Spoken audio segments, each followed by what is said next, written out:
મારું નામ પ્રદ્યુમનસિંહ મહાવીરસિંહ ગોયલ, પૂર્વ પ્રમુખ વલભીપુર તાલુકા ભાજપ.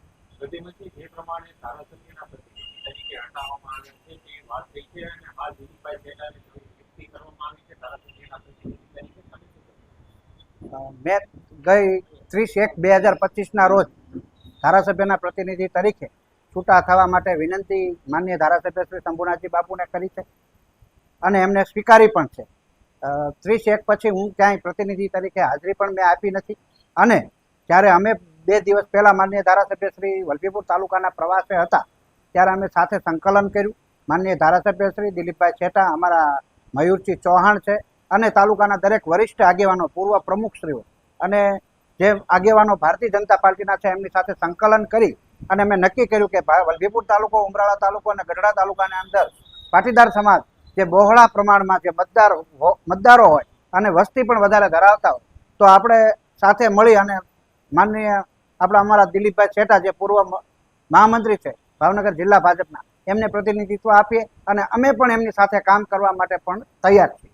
જે પ્રમાણે વલભીપુર તાલુકાની અંદર થોડા દિવસ પહેલા સરપંચનું સંમેલન મળ્યું હતું અને ત્યાં ધારાસભ્ય અને ધારાસભ્યની આસપાસ રહેતા લોકો ઉપર ભ્રષ્ટાચારના આરોપ થયા હતા. ખાસ કરીને જે પ્રમાણે પૂર્વ પ્રમુખ દ્વારા આજે નિવેદન આપવામાં આવ્યું છે તેને લઈને ધારાસભ્યશ્રીએ ગાંધીનગર જઈને રૂબરૂ સીએમ સાહેબ, માનનીય સીએમ સાહેબ ભૂપેન્દ્રભાઈ પટેલ સાહેબને મળ્યા હતા.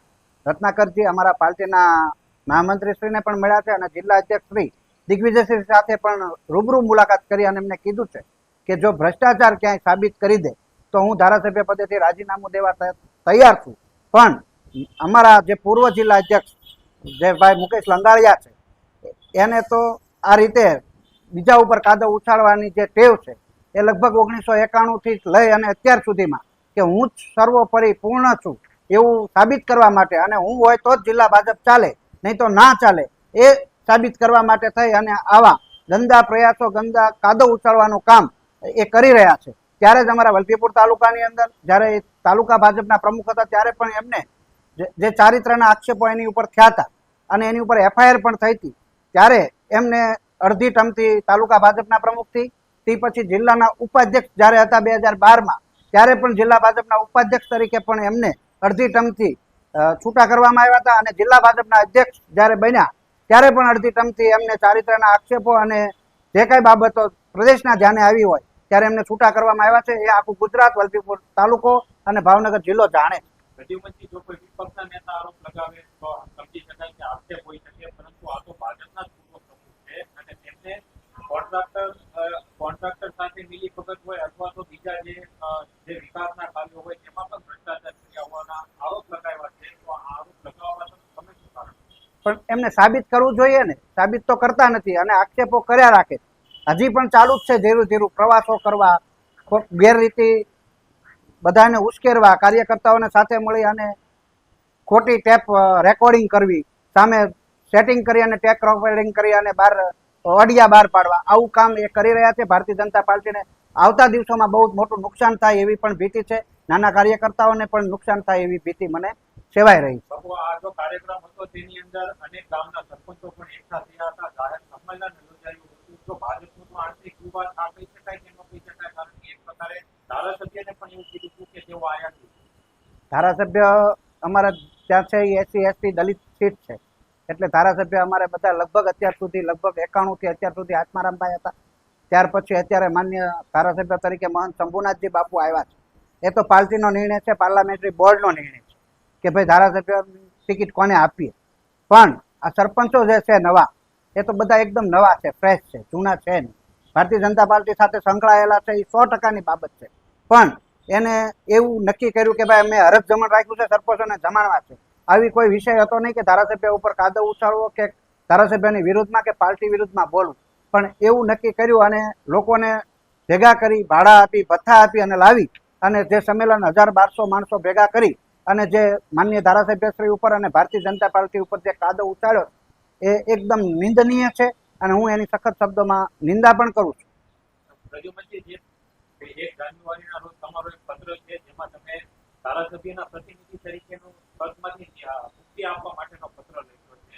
તો આ પત્ર શા માટે લખવામાં આવ્યો છે? કારણ કે હજી તો ધારાસભ્યની ટર્મ પણ શરૂ છે. જે પત્ર મેં એટલા માટે લખ્યો હતો કે હું માનનીય ધારાસભ્યશ્રીનું કાર્યાલય સંભાળું છું. અમારા ભાઈ મુકેશ લંગાળિયા જે પૂર્વ જિલ્લા અધ્યક્ષ છે એને આવી રીતે રોજ વલભીપુર તાલુકામાં આવીને જુદી જુદી જગ્યાએ ખોટા આક્ષેપો કરે, પાયા વિહોણા આક્ષેપો કરે તો સાબિત કરી દેવા જોઈએ. સાબિત એક પણ જગ્યાએ અત્યાર સુધીમાં કરી શક્યા નથી.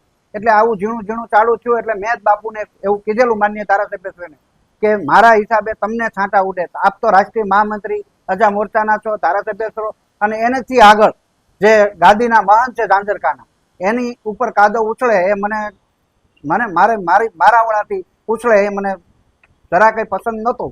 એટલા માટે મેં રાજીનામું છૂટા કરવા માટેની વિનંતી કરી. જો જે પ્રમાણે બાપુ આ વિષય ચાલ્યો છે, આપ હાઈકમાન્ડની અંદર આ વખતે રજૂઆત થઈ છે ખરી તમારા ભાજપના? જી, અમે અમારા જિલ્લા અધ્યક્ષને દિગ્વિજયસિંહને રજૂઆત કરેલી છે અને પળે પળની માહિતીથી માહિતગાર છે. પ્રતિનિધિ અંતિમ સવાલ જે પ્રમાણે મુકેશભાઈ લંબાડિયા દ્વારા આરોપ લગાવવામાં આવ્યા છે જાહેર મંચ ઉપરથી, તમે પણ વર્ષોથી રાજકારણમાં છો, આની પાછળ તમે ચોક્કસ કારણ શું માનો છો? શા માટે ભાજપ ઉપર અને ભાજપના ધારાસભ્યો ઉપર આરોપ લગાવ્યો?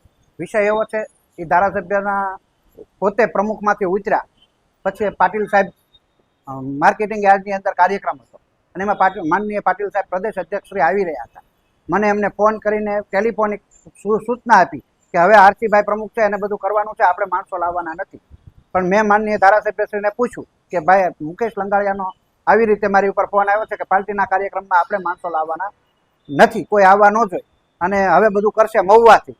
એટલે ધારાસભ્યશ્રીએ કીધું કે આપ પાર્ટીના ઈમાનદાર ને વફાદાર સૈનિક છો અને તાલુકા ભાજપના પ્રમુખ છો, આપને પાર્ટીની લાઈન પ્રમાણે રહેવાનું હોય એટલે અમે ત્યાંથી 2-3 લક્ઝરી ભરી અને લોકો લાવ્યા. એનાથી પછી એ નારાજ થઈ અને અમારી ઉપર આ રીતે રોષ રાખી અને આક્ષેપો કરી રહ્યા છે. બાપુ, શું તમને લાગે છે પાર્ટીએ મુકેશ લંગાળિયાને 7 દિવસની નોટિસ આપી હતી અને તેને બાપુ પણ છે તે દિલ્હી સુધી જઈ આવ્યા છે કે કા મને હટાવો ને કા મુકેશ લંગાળિયાને હટાવો, પરંતુ બાપુ ધારાસભ્ય છે છતાં પણ તેમનું નો ચાલ્યું ને બાપુને પ્રેશર વશ તમને પ્રતિનિધિમાંથી કાઢવા પડ્યા, તેમાં સત્ય શું છે? કોઈ પ્રેશર વશ છે નહીં. આ કાંઈ વિષય હતો નહીં. એ પહેલાં મેં આમાં પ્રતિનિધિમાંથી છૂટા થવા માટે વિનંતી કરી હતી. બાપુ કોઈ પ્રેશર નથી. દિલીપભાઈ છે એ અમે જ છીએ, અમારી સાથે અમે એની સાથે જ છીએ, એના સાથે પ્રવાસ કરવાના છીએ. આવતા દિવસોમાં પણ તમે જોશો દિલીપભાઈ અમારા એક બહુ મોટા પાટીદાર આગેવાન છે, એમના માર્ગદર્શન નીચે અમે કામ કરવાના છીએ, માનનીય ધારાસભ્યશ્રીના માર્ગદર્શન નીચે કામ કરવાના છીએ. પણ જે ચાલ્યું નથી એ પાર્ટીની અંદર જે વિષય છે એ ગાંધીનગર ભારતીય જનતા પાર્ટીનો વિષય છે. આવતા દિવસોમાં નક્કી થશે. પણ બાપુ, તમે કીધું કે કોઈ પ્રેશર નથી, તો શા માટે મુકેશ લંગાળિયા ઉપર પગલા ન લેવાના અને તમને પ્રતિનિધિ પદેથી હટાવવા? ગુજરાત પ્રદેશ ભારતીય જનતા પાર્ટીનો વિષય છે, એમાં હું કાંઈ કહી શકું એમ નથી. Thank you.